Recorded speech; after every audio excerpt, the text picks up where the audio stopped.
Good evening and welcome to MIT. My name is Eric Adams. I'm from MIT's Department of Civil and Environmental Engineering and one of 8 members of the Freeman Committee that's part of the Boston Society of Civil Engineers section at ASCE. And the BSCE is the host of this annual event. You might have seen some brochures and whatnot outside. Feel free to pick one up if you want on the way back. Also, BSCE would love if you could sign in if you haven't already done so. It isn't going to cost you any money, but I'll pass the clipboard around. One of the reasons is to try to find out how many of you are students, because students are the basic clientele that we're interested in.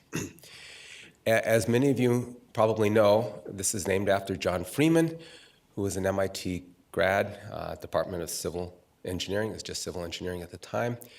He went on to become a world-renowned engineer in various aspects of hydraulics. In particular, had a lot to do with the design of the water supply system for a number of major cities in our country, New York City and San Francisco, for example. And he was instrumental in the design of the original Charles River Dam. That's where the Science Museum is.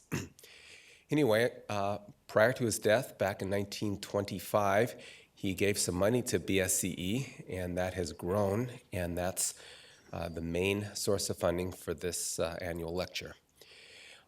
There are also, we also entertain proposals from students and young practitioners, maybe operationally defined as 35 years or less, who are interested in doing some sort of study, maybe do some travel abroad. If you're interested in this, please let one of the committee members know. Again, the main purpose of his endowment that I didn't mention was that this is for the education of young engineers. And so we're grateful to see as many students here as we've got. So with that, I'd like to introduce Professor Steve Chopra. He's from Tufts, and he'll do the real introduction. Steve? Welcome. Thanks for coming. Basically, I introduce a lot of people, but none with as much history probably as Dave, at least that are alive. I mean, Dave, Don, I remember him. But it's interesting that we were just reminiscing. We started our academic careers in the early 70s, and it was a great time to be an engineer. An environmental engineer. At that time, people believed in government. So what happened was that after working at EPA, when it first started, I went out to Ann Arbor to the Great Lakes Environmental Research Laboratory, which was just established, NOAA. I guess I was in the first cohort that got hired, but then a group of other ones came in, this very young Italian guy, big, huge mane of hair. He used to wear bell bottoms. It was the disco phase. We were starting to go into it, and he was really precocious. But what happened was, so now 42 years later, we're still here. Our hair is grayer. But anyway, we've gone on to other things. So I won't talk about me. I'm going to talk about Don. Don stayed in the government. I left when Ronald Reagan became president because I sort of saw the writing on the wall, and I was afraid that there'd be government interference with what we did. Ann Gorsuch was head of EPA at that point, whose son is now the lady. You got the picture. So that's what the government was like. But Don stuck it out. And what happened was that Don is a mathematical modeler, a water quality modeler like I am. I actually knew about him before from his work on Lake George. Don grew up in upstate New York in Schenectady. He went to RPI, got 2 degrees from RPI, and then he joined us. And what he was a really good ecosystem modeler. And we needed that skill set at GLWQA at that time. So Don and I worked side by side. We had different sort of perspectives. We collaborated on a few things. But basically, he was a scientist at that point. Then he went on to administration. After I left, You can give the dates if you want to, but he wound up rising up in NOAA to the point where he went to Washington, D.C. and managed big programs.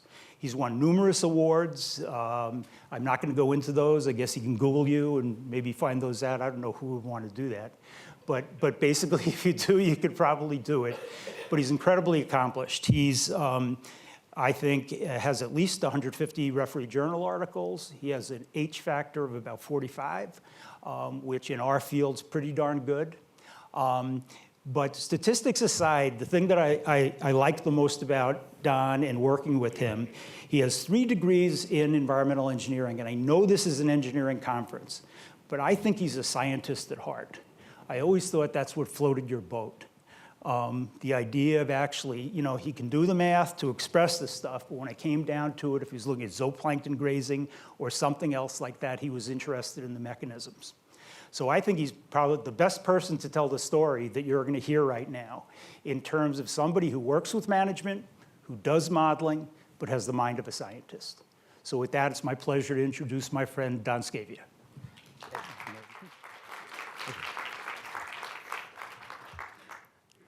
So I lasted through the second Bush. It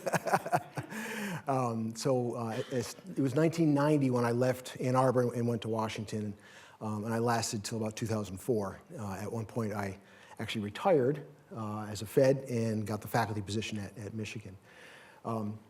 And I guess the other thing I would want to say before I get started is that I never drew a distinction between engineering and science. I mean, they really are one and the same. And I had the beauty of what I did was that when I was talking to engineers, I could pretend to be an ecologist. And when I was talking to ecologists, I could pretend to be an engineer, and I always won in that case. So thank you, Steve. And thank you for the invitation to make this presentation. So I'm going to talk about, eventually I'm going to get to the point of using multiple models that we've used in the Great Lakes and in Lake Erie to both guide the setting of new loading targets for Lake Erie, but then also guiding the approaches to actually achieve those targets. I obviously don't work alone anymore. There's a lot of people that are involved, including Steve, in this work that I'm going to be talking about. They're all listed here. And it was funding from EPA, Environment and Climate Change Canada, a couple of foundations, the Urban Family Foundation, the Joyce Foundation, and the Graham Sustainability Institute, where I was director at the time. I'm going to do a few things. A few slides up front to sort of give you a global context for harmful algal blooms and low oxygen hypoxia around the world, so you kind of get a sense of this is a very, very large problem that we're dealing with. But then I'm going to focus in on what I'm calling the re-eutrophication of Lake Erie and give you sort of the history of sort of the death and resurrection and the re-death and hopefully the re-resurrection of Lake Erie is going along. And in the context of the U.S.-Canada Great Lakes Water Quality Agreement, which was the seminal agreement in 1972, right around the same time that EPA was formed and others that set this really unprecedented binational agreement to deal with the Great Lakes and how it's changed over time. But then get to the point where we're going to talk about these use of multiple models. I think we've gone well beyond the idea of go pick your favorite model and apply it because of all the uncertainties associated with individual models. How can we start using, in a statistical sense, multiple models and ensemble models to try to help guide this? And I'll talk about both doing multiple models to set the loading targets and then multiple models that are used to actually help guide going towards those targets. So this is a global map of hypoxic and eutrophic coastal areas around the world. And you can see virtually every continent, every coast, some more serious than others, but virtually everywhere you have people interacting with the coast, you have these problems. Harmful algal blooms come in different flavors. These are some maps that Don Anderson out of Woods Hole has been putting together and tracking over time. The upper left is a harmful algal bloom that causes paralysis in people that eat shellfish that have the species in it. And there's amnesic shellfish poisoning. And that's, people get amnesia when they eat the shellfish don't get amnesia. And in the bottom left-hand corner one, there's diuretic shellfish poisoning where you wish you had amnesia once that happened.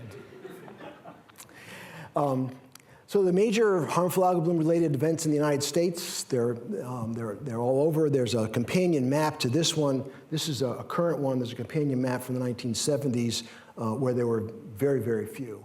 A bit of that was increased detection, but a lot of it was just increased incidence in moving forward.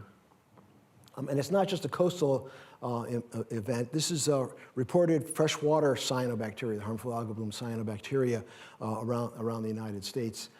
And what we're going to focus on is just the one dot there in the western basin of Lake Erie for harmful algal blooms, but Lake Erie in general as we go forward. So Lake Erie, it's the warmest, most productive Great Lake.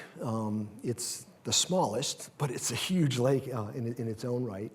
Surface area about 10,000 square miles. It has a watershed about 3 times that size. 40% of the charter boats in the Great Lakes are in Lake Erie. It supports a $1 billion sport fishery. They claim to be the walleye capital of the world. I'm sure others do that as well, but it's an amazing place. In 2011, this happened. So this is a satellite image, true color, but this is mostly cyanobacteria that bloomed in the western basin. I'm showing, as you can see, Detroit, Toledo, and this bloom started in the western basin and went all the way over past Cleveland as it went forward. It was a massive, massive bloom, record-breaking bloom. Nothing like that had ever happened in the past. And I had been working with a lot of marine folks who also have harmful algal blooms. And one of the things that I try to tell them is that what makes this different is we drink the water.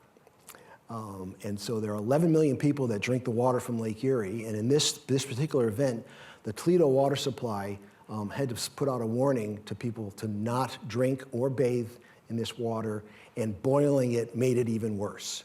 There's about almost 500,000 people without water supply for about 3 days during the middle of the summer. So this was a huge public health event.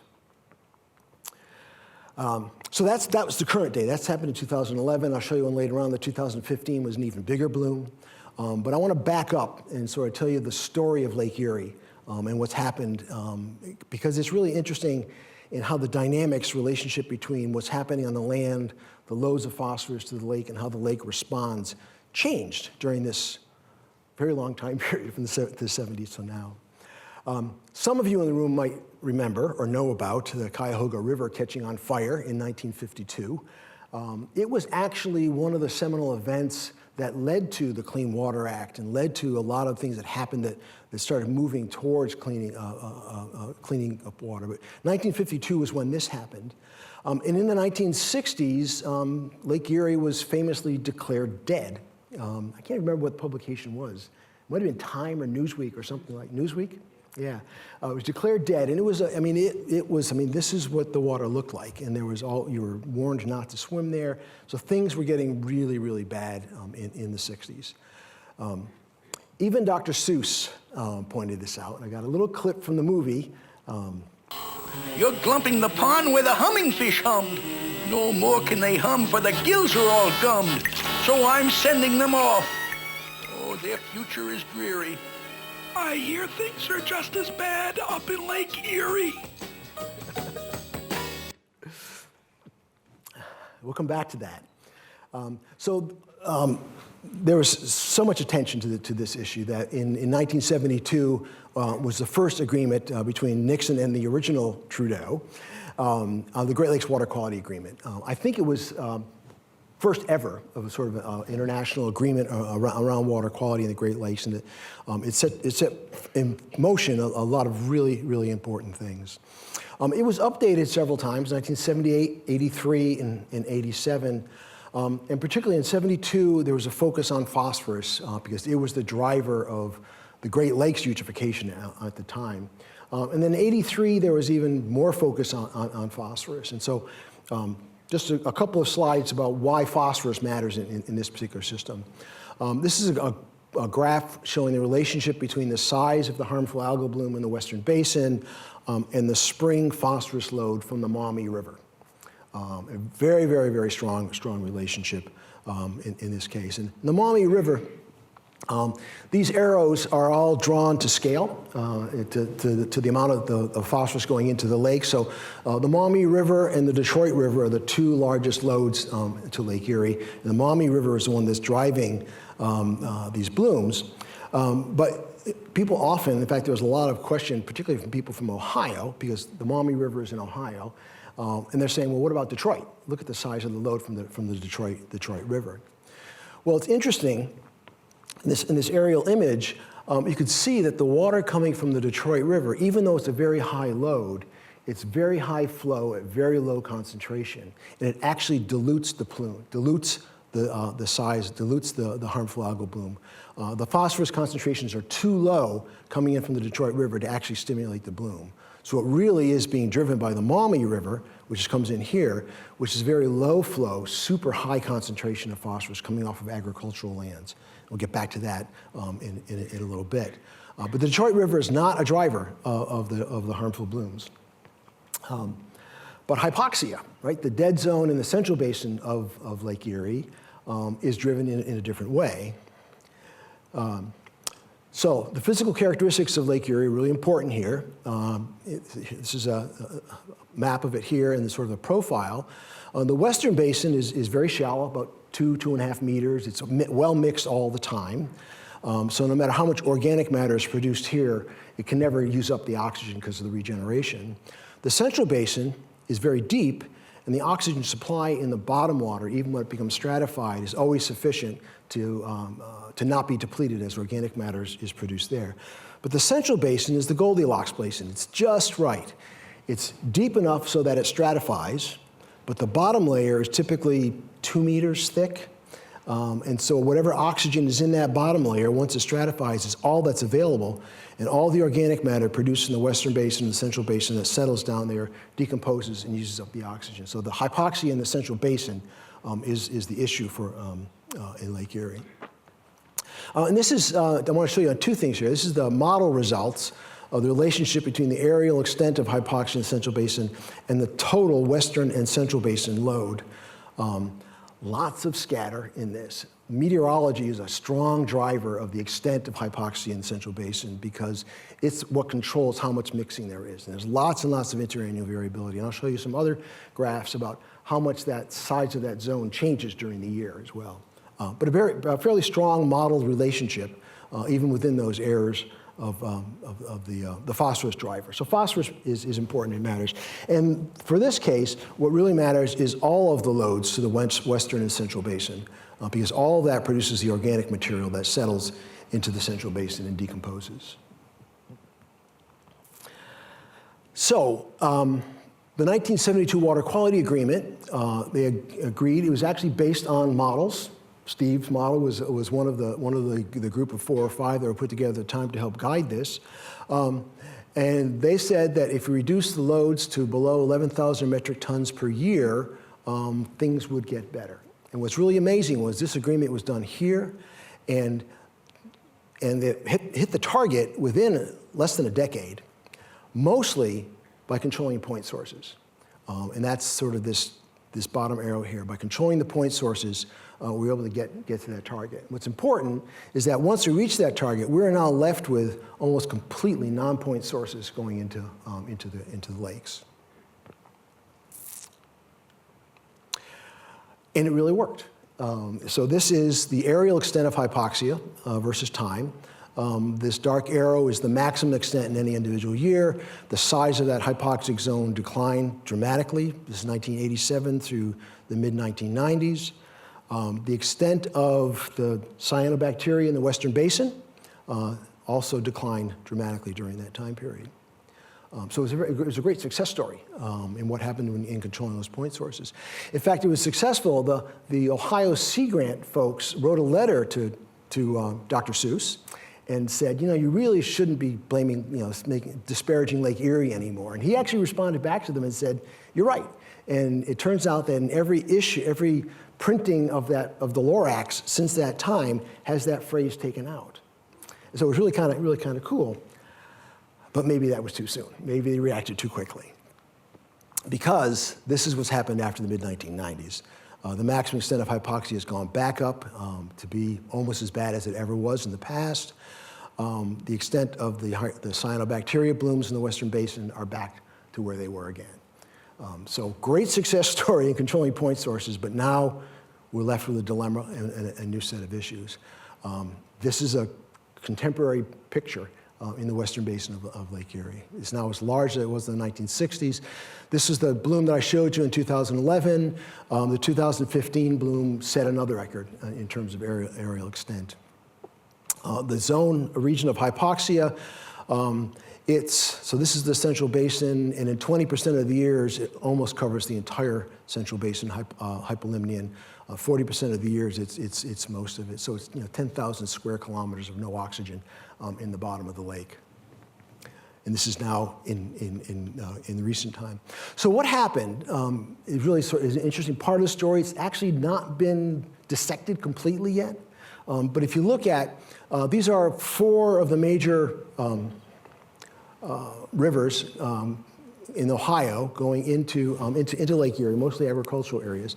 This is the dissolved reactive phosphorus yield over time, the total phosphorus yield. But if you look at the dissolved reactive phosphorus as a fraction of total, this is what happened after in controlling the point sources. And then in the mid-1990s, that fraction went up. So while total phosphorus load remained relatively constant during this whole time period and below the set target from the Water Quality Agreement, the fraction of that total phosphorus that is in dissolved reactive increased dramatically, almost tripled during this time period, mostly coming off of the agricultural lands. The zebra mussels came in during the same time period. There's other things that are happening, and none of that has been actually resolved completely about what was going on. But many people have focused on this dissolved reactive phosphorus since it's 100% available to the algae, as opposed to the particulate fraction that was also in there. So as I mentioned, in 2012, US and Canada got together and said it's time to renegotiate the Water Quality Agreement, and they did that. And one of the major things that they did in this is create a nutrient annex that said we have to look at the loading targets to all of the Great Lakes, but focusing on Lake Erie first, and to see whether or not they still make sense or whether we have to actually revise them and start this with Lake Erie.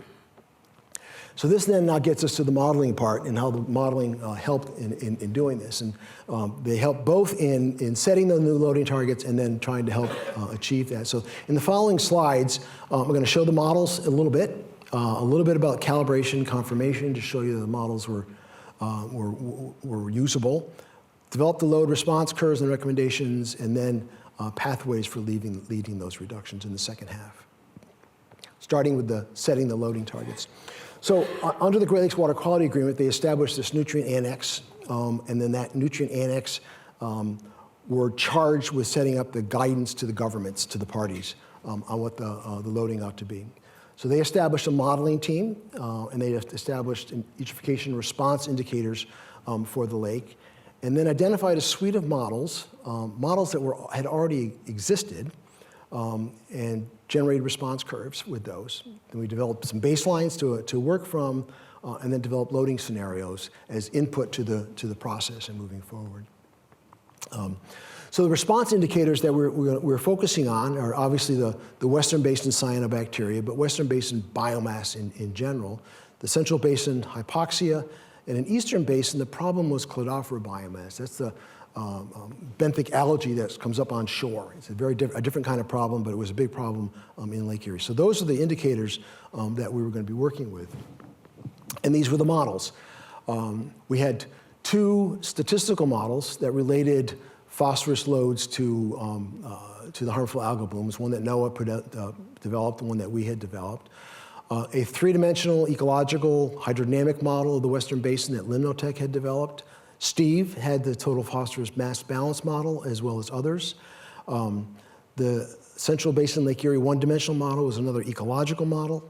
The 2-dimensional ecological model was another ecological model from the University of Michigan. This one was Michigan and Limnotech. There was a 9-box model that Environment Canada put together, a 3-dimensional complicated ecological model that was U of M and Environment Canada, and a Great Lakes cladophora model that Michigan Tech had put together. So we had this suite of models, and the question was, and they're all very different as you can see, and the question was, how can you actually exercise these models in an ensemble or some fashion that you can actually drive some common recommendations from them. So we're looking at the harmful algal blooms first, and there are two classes of models. There are statistical models that I will show you, and then the dynamic biophysical models. So this is the model are these backwards? No, this is the model that U of M and NOAA put together in a different NOAA model. Pretty much straight regressions. This is observed versus predicted. They're both explaining about 90% of the interannual variability in the bloom, pure statistical relationships. The limnotech model was a dynamic, three-dimensional, hydrodynamic, ecological coupled model, and what it did was simulate the dynamics over the time period from 2008 to 2014. The yellow is the model, and the blue are the actual observations during those years. So we had three models that were doing a pretty good job of reproducing at least what's measured in the real world. For the hypoxia models, they were all some version of an ecological food web model. And they were exercised in 1 dimension, 2 dimension, 3 dimensions, and box models in different ways. Just showing you some of the calibration results from these models. This was the one-dimensional model, and each one of these is a time progression during the season, for 17 different years. The dots are the observations, the blue are the models, tracking the depletion of oxygen in the hypolimnean during each of those years. This is the two-dimensional model for one time period in 9 different locations in the lake, showing the relationship between the observations and the model. This is the very complicated three-dimensional model of the entire lake, showing you the drawdown of oxygen concentration in 4 different places during the 2008 and 2009. And this is the Environment Canada model, which was a 9-box model, again, showing the relationship between oxygen and time and all those. So these models were all calibrated and corroborated in ways so we can start to explore using them. So the response curves that were put together for the Western Basin harmful algal blooms, these were the response curves now. I took the data points off. So this is dry weight biomass, the size of the bloom as a function of the spring Maumee River load, the NOAA model, the U of M model, the limnotech model. And what's really interesting is we established, there were different units, but we established what would be an acceptable, what we thought would be an acceptable level of harmful algal bloom biomass in the Western Basin for each of these indicators.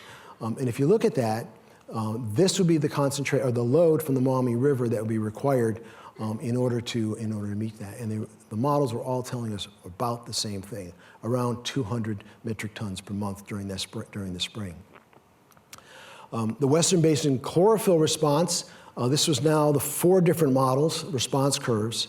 And again, if you were looking at 6 microgram per liter chlorophyll, you're getting about 400 Western Basin total load. So we've got 3 models telling us roughly the same thing for the harmful algal blooms, 4 models telling us roughly the same thing for chlorophyll. You looked at the same idea, these are 5 models now, looking at central basin hypoxia. This is dissolved oxygen concentration in the hypolimnean as a function of the Western Basin and the central basin load. This was a target we're looking at, 4 milligram per liter concentration. This is hypoxic area, and 2,000 square kilometers was a value that we were looking at that was similar to what we had in earlier years when things were better. Again, the models were telling us roughly what load would get us there, and even how long the hypoxia would last during those years. So we, again, 4 or 5 different models telling us roughly the same thing.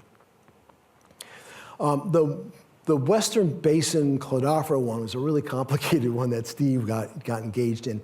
We only had a model, Marty Auer at Michigan Tech had a model that showed the relationship between dissolved reactive phosphorus concentration in the water and the growth of Cladophora. And so we used Steve's model, which gave us the relationship between phosphorus loading and total phosphorus in the Western Basin, and then a regression between total phosphorus and dissolved reactive phosphorus, and then the dissolved reactive phosphorus to get us to chlorophyll. And it was the whole cascade, that gave us some idea of the total phosphorus load that we would want to get to that level. So we had all that information. We were happy that the models were telling us roughly the same thing.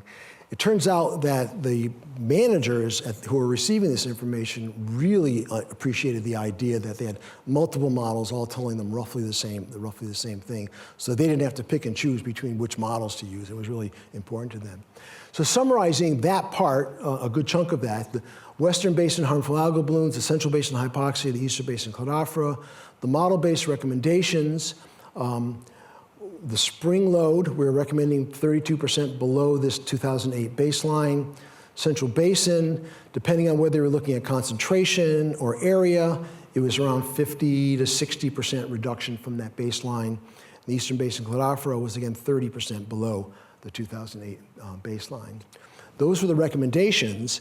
This one that up to the parties, the US and Canadian governments, who had to actually put out to the public what they were going to do to get public reaction. And so they would then use the information. Rather than 32%, they went with 40%, I think because it was a rounder number, and it was one that was being used in other places. And they extended it, saying, well, look, let's think of the Maumee as being a surrogate for all the agricultural tributaries. So they said apply that to all tributaries.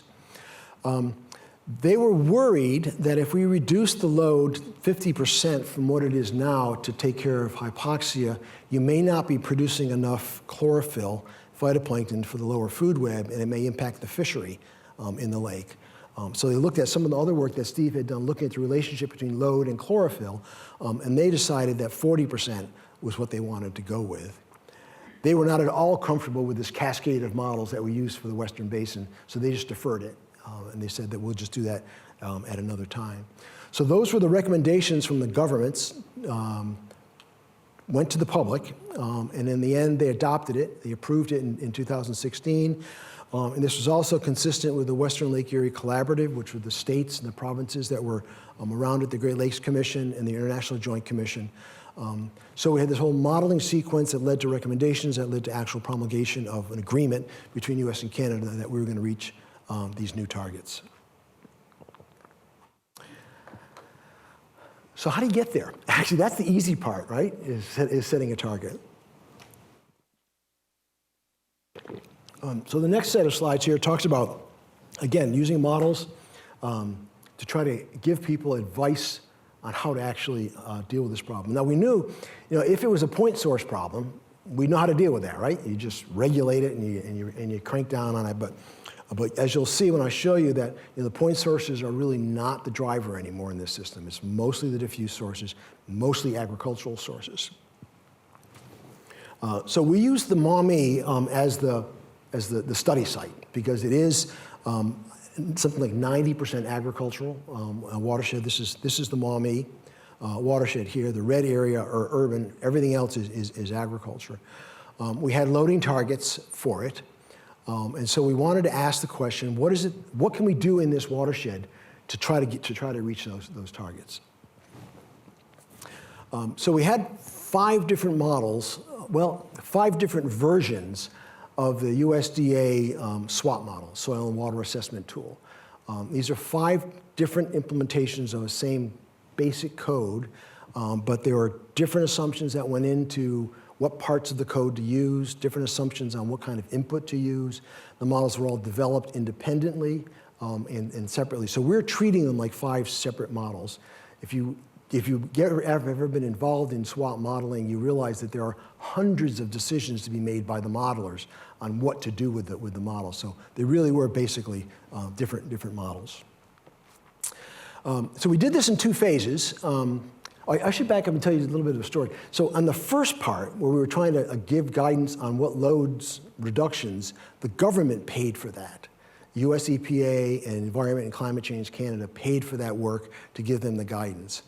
We couldn't get a federal agency to fund us to do this part, which was how do you do it, right? Because it's agriculture. So we had foundations independent foundations that funded this, this part of the work.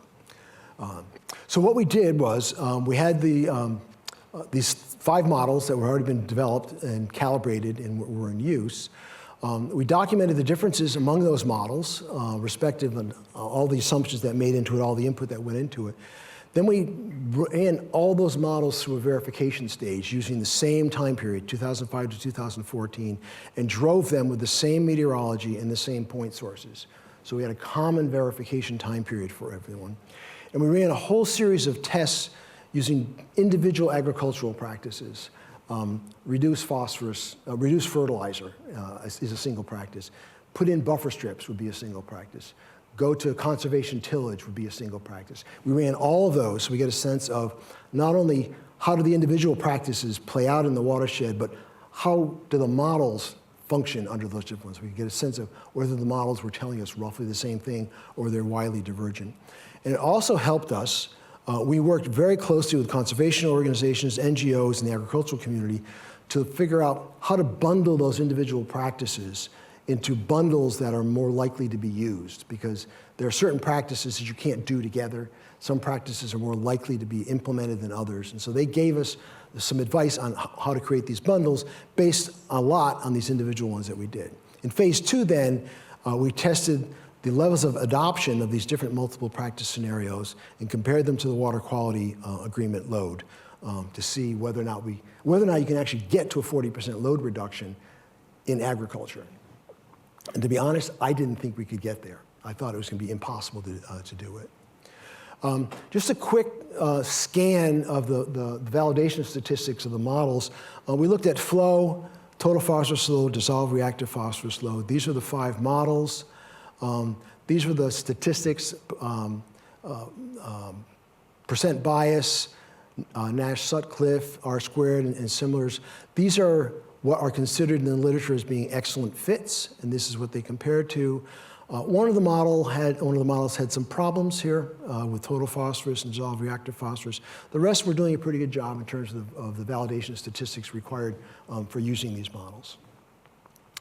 This difficulty with this one model will show up in the next slides. So these are time series from the model 2005 to 2014. Each color is a different model. The circles are the observed phosphorus load coming out of the Maumee, and this is the target that we're shooting for. So a couple things on this slide. One, in a couple of years, we were actually below the target. Most of the years, we were significantly above the target. Most of this variability is weather, right? You get a dry year, you don't get a lot of flow, you're below the target. And there's a fair amount of scatter among the models.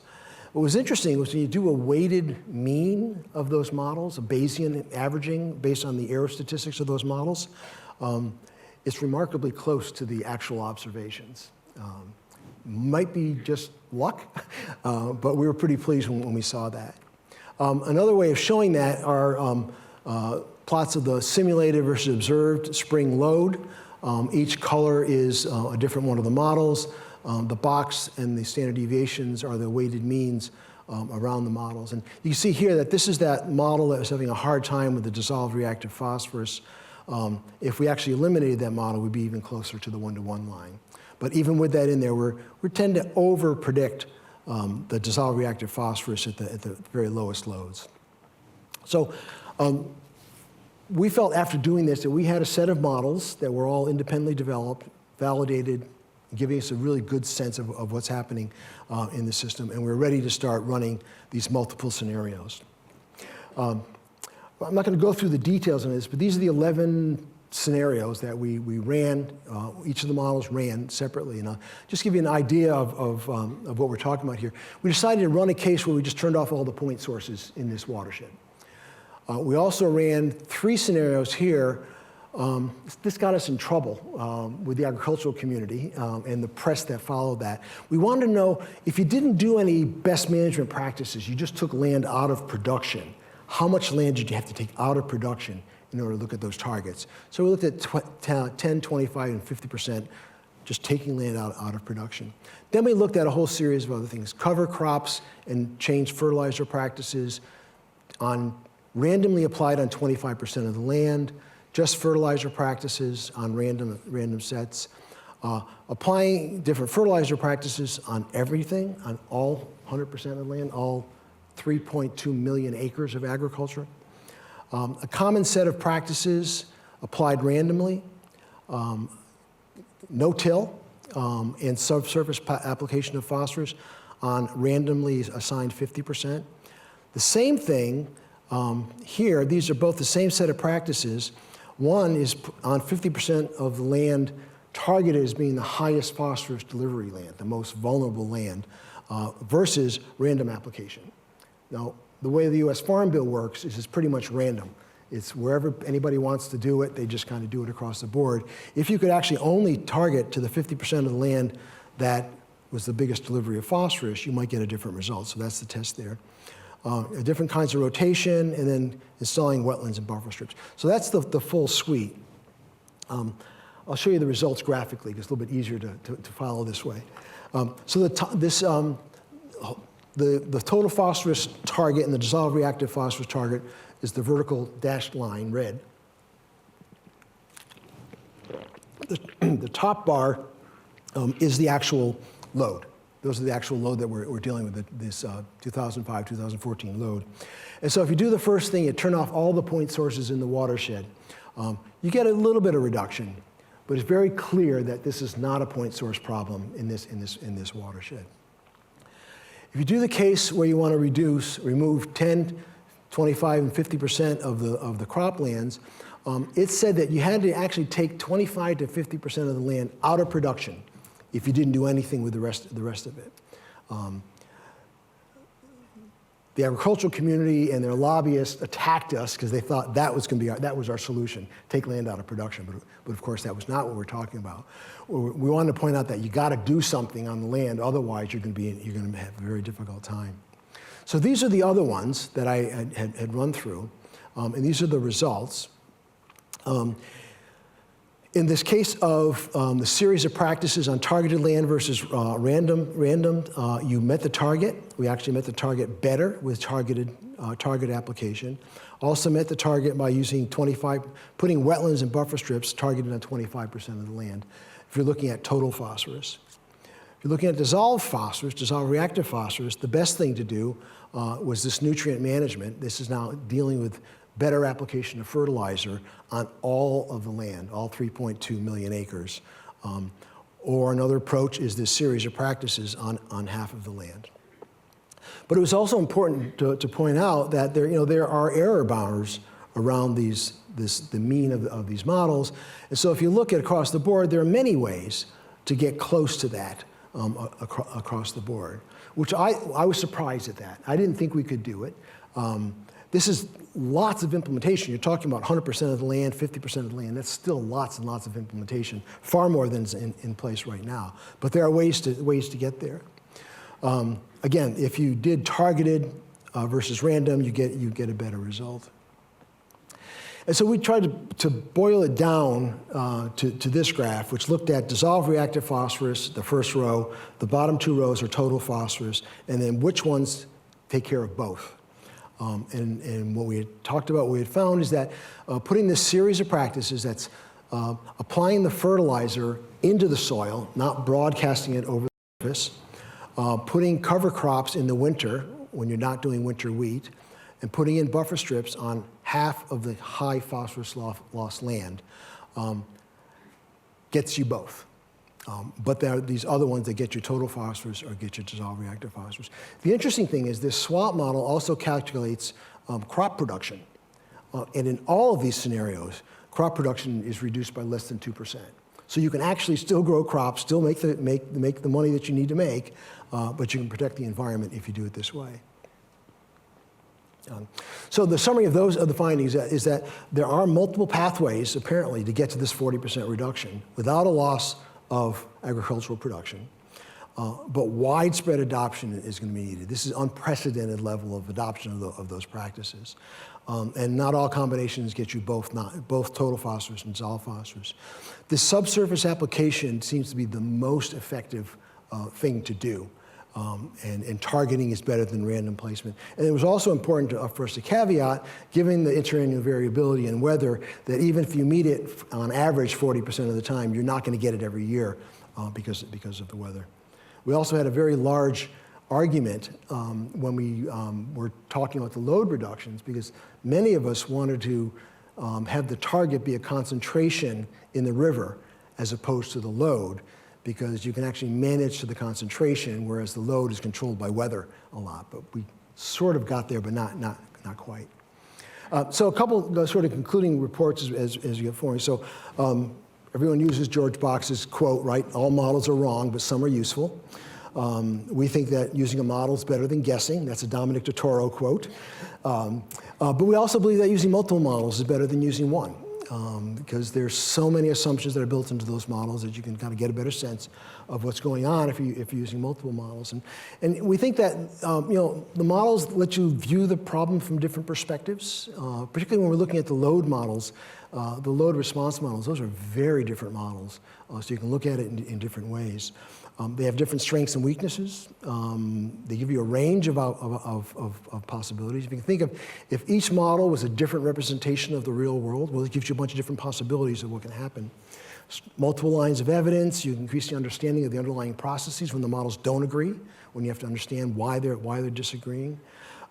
This diversity adds value to the decision process. So you can, as you saw in the one case there, the models were recommending a certain load reduction, but because of the variability in the models, they gave the decision makers a bit of flexibility in what they wanted to do for other reasons, and expands the opportunities for dealing with stakeholders in different ways because of the different models. And so the concluding thoughts about the results themselves, the multiple models helped us set those loading targets. They also helped us, they're shaping the discussion about how to achieve those. What's important is it's all driven by the US Farm Bill, which gets redone every 5 years, and they're now starting thinking about the next Farm Bill. There's never enough money in that to do what needs to be done, but if you target that to the right places with the right practices, rather than letting the farmers decide what to do where, but actually focusing it with your funding, it's possible to get there. Because there are multiple pathways to get to those targets, but they're going to have to be done at this large scale implementation that we have yet to see anywhere. Thank you, and I'm open for some questions.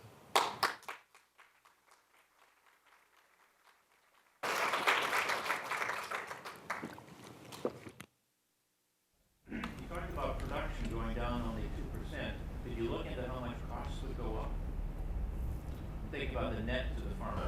Yeah, no, we did not look at it. There's not a cost analysis on this. We made the assumption that because of the US Farm Bill, they pay the farmers to put these practices in. And so our assumption is that the economics would work out because those costs are covered by the government, by the former government. What they do now, who knows? Point of clarification. Some of your practices modeling had error bars of some size that were including no change in effect. Can you understand what I mean? One of your slides you show, for example, if we would do 50% of the land with injected phosphorus, then you would have this drop plus or minus error bars, which included the original change. And I was trying to understand your error bar result. Is that the range of model outcomes? It's plus or minus the standard deviation of the models, the 5 models. Okay. So if you were to take a single model, would that standard deviation be much smaller, I hope? Yes. Because what that error bar did was actually propagate the errors from all 5 models into it. So the individual models would be lower, but you wouldn't really know which model to believe. Okay, so then there's some reason to believe you would have no change from taking on this practice. That's right. Yeah, I mean that's why it was important to put the error bars on there. This is what we're talking about, right? Yeah, right there. So you pick number, I think it was number 5. Yeah. And looking at the reactive phosphate, the error bars, I mean the bar itself goes down to your dash line, but the error bars are including the original situation. So there's some probability you take that practice, nothing improves. That's right. That's right. Or, And how does a policymaker handle that situation?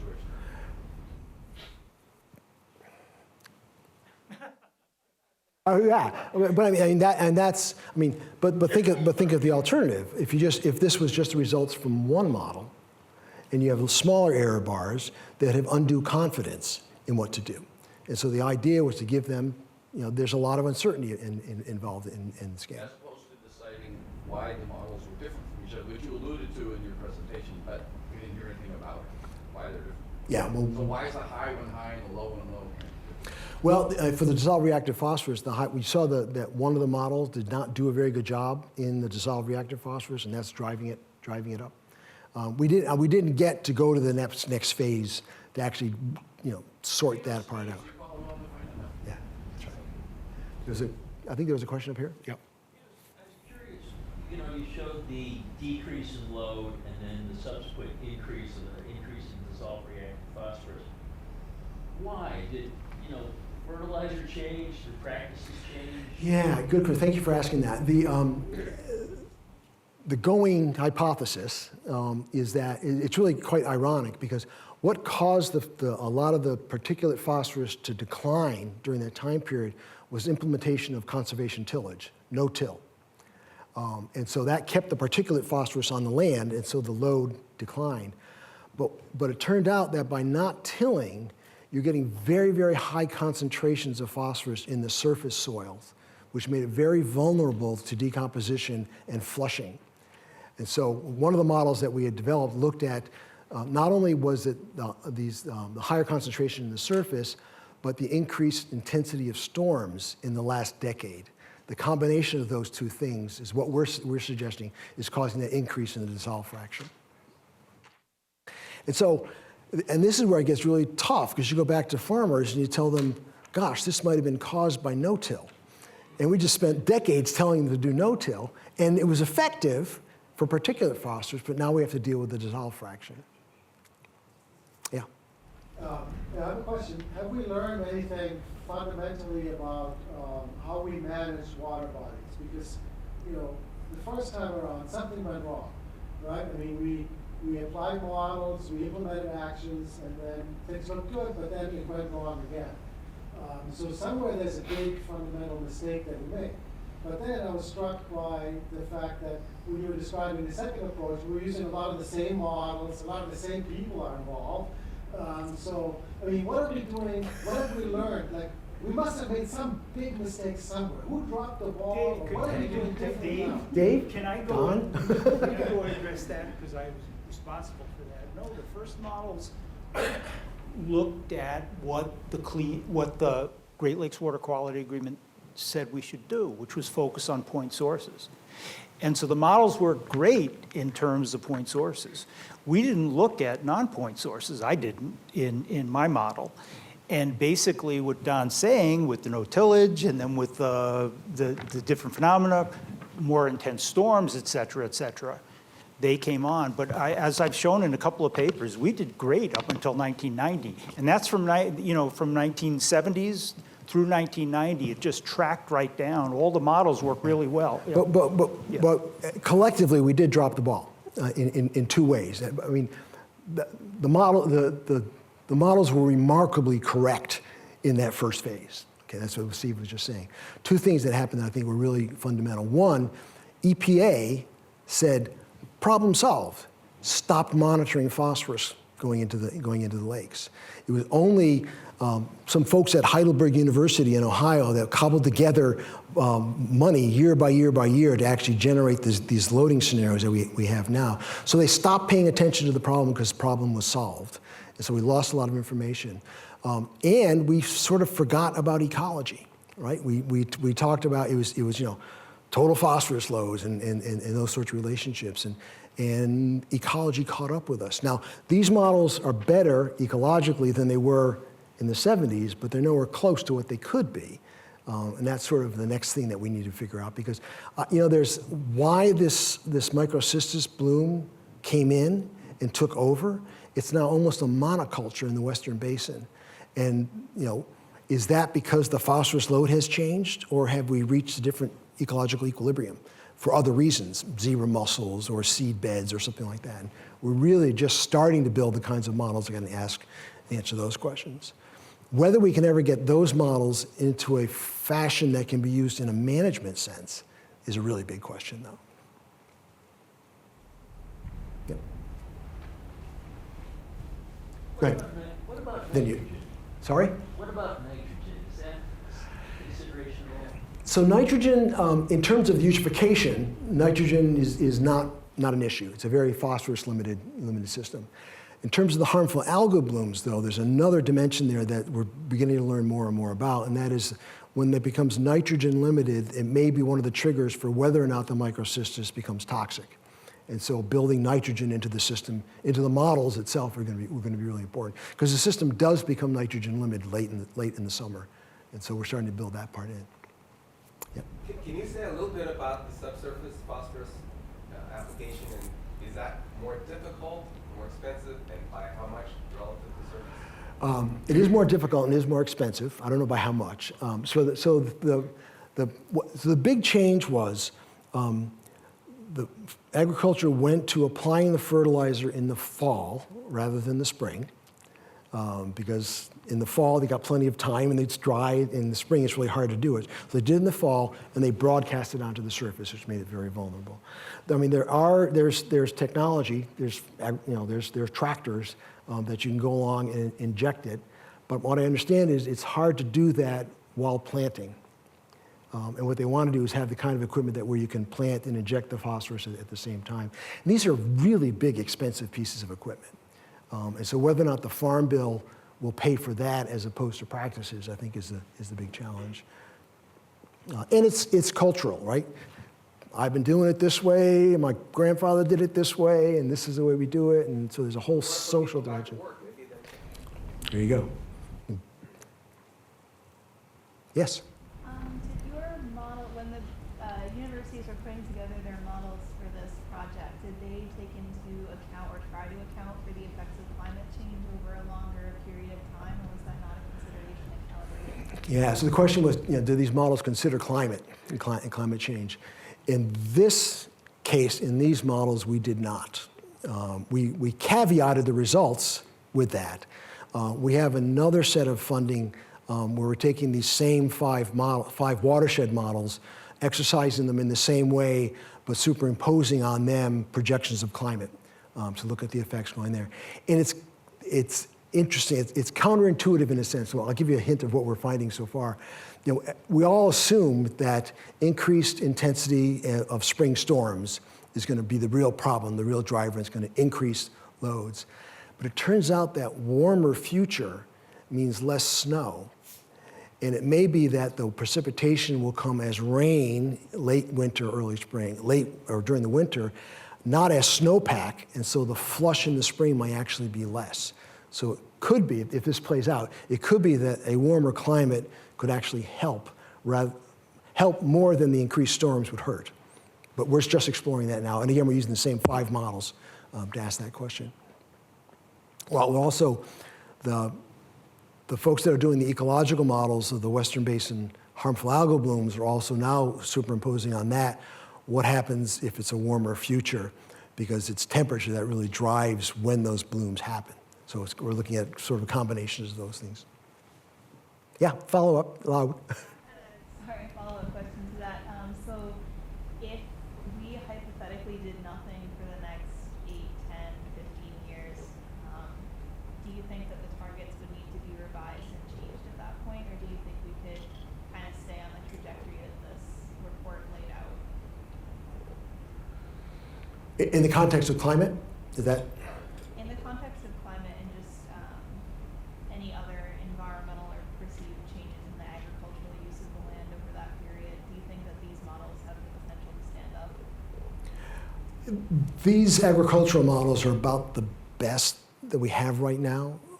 And if, so it's not just a future climate, right? It's a whole future social economic system around agriculture. And we're assuming that's all stagnant. And so you'd have to revise, if all of a sudden, there's talk about, trade differences and talking about Mexico no longer buying our corn because of the wall, right? And if they no longer buy our corn, we might be growing something other than corn, which actually would be good for the environment. None of that's built into the system at this point.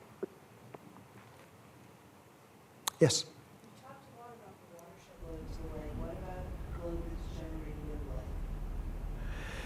lake? So what often comes up is a question about the internal cycling, right? If the hypolimnean goes hypoxic or anoxic, there's phosphorus that comes out of the system. And what I always tell the managers when they ask that question is, all that does is change the time it takes to reach the next equilibrium. You can't control the internal sources.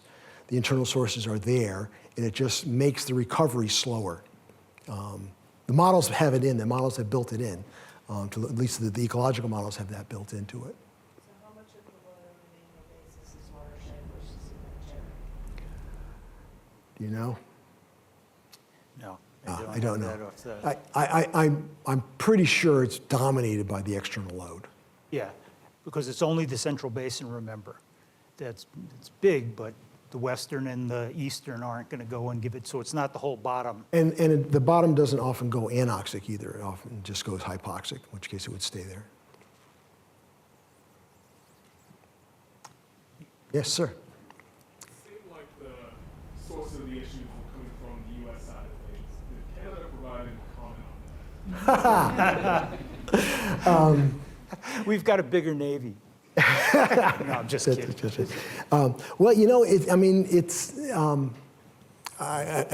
it's facts, right? Real facts, not alternative facts. The dominant load is coming from Ohio agriculture and the Detroit River watershed. What often people equate the Detroit River load to the Detroit City water treatment plant. And that's a mistake, because that's not true. Only about a quarter of the load coming from the Detroit River is coming from the treatment plant. The rest is coming from non-point sources, US and Canada. So now we have a large project modeling the entire US and Canadian watershed that feeds into the Detroit River. And there are significant sources in that western part of Ontario, the province, feeding into that. And further out, the Canadian side is driving some of the cladophora issue in the eastern basin. But if you look at lake-wide, the U.S. side is contributing far more than Canadians. They like that. Yeah. How many grad student years? Whoa. It's hard to say because a lot of these models had been built already. But I would think you're looking at both sets of watershed and lake models, 50 graduate student years, something like that. A lot of postdocs involved in this as well. That's not as bad as I thought. That's right. Well, a lot of. Remember, they're standing on the shoulders of giants. It's been our whole careers. There's been continuing research that then could be brought to bear. I wouldn't Marty's call us giants, but. Oh, I wasn't referring to us. But it was some of these models. Steve's model was built in the 70s, right? So I think it supported a lot of students and postdocs, which was really good, and a lot of graybeards standing around and watching it happen. Yep. Are there any attempts to try to recover phosphorus from the lakes and kind of bring it closed circle from fertilizer back to fertilizer? I'm not aware of any. No, I don't think so. Yeah. No. Yeah, They're trying to do that in the treatment plants, right? Recovering it there, but I think it's just too low concentrations in the lake to be effective. Although I have to say, one thing about this is that Lake Ontario, the middle part of Lake Ontario is ultra oligotrophic now. And so they've talked about things like putting a pipe out because they do shoreline discharge and possibly doing like Los Angeles and put it out farther. So it actually fertilizes the middle. And because on that lake, it's the ring around the collar thing with the cladophora that's the big problem right now. Whereas the middle part is the fisheries suffering because what Don said of not having enough carbon going up the food chain.